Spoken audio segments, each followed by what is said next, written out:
Hi friends, இந்த வீடியோவில் நம்ம மீன் குழம்பு எப்படி செய்கிறதுன்னு பார்க்கலாம் வாங்க. நான் உங்கள் NS from Always Kitchen. First நம்ம ஜீரகமும் வெந்தயம் கொஞ்சம் வறுத்துக்கலாம் லைட்டாக. மிக்ஸி ஜாரில் போட்டுக்கணும். அதுக்கப்புறம் ஒரு 5 பல் பூண்டு, தேங்காய், இது 4ஐயும் நல்லா நைஸாக அரைச்சிக்கணும்.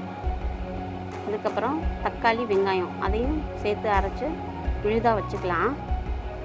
ஒரு சட்டியில் மஞ்சத்தூள், மிளகாத்தூள், மல்லித்தூள், பச்சை மிளகா, கருவேப்பிலை, புளிசாறு, இந்த அரைச்ச தேங்காய், வெங்காயம், தக்காளி எல்லாம் சேர்த்து கொஞ்சம் உப்பு எல்லாம் சேர்த்து நல்லா கையால் பிசைஞ்சுக்கணும்.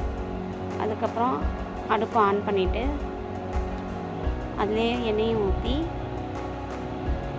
நல்லா கொதிக்க விடுங்க. நல்லா எண்ணெய் பிரிஞ்சு வரணும்.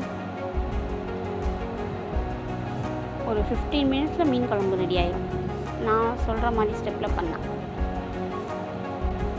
நல்லா கொதித்து எண்ணெய் பிரிஞ்சு வந்தப்புறம் எல்லா மீனுக்கும் இந்த மீன் குழம்பு பொருந்தும். அப்புறம் மீன் சேர்த்துக்கணும். சேர்த்து ஒரு கொதி வந்தோடனே சிம்மில் வச்சு மூடி வச்சிட வேண்டியதான்.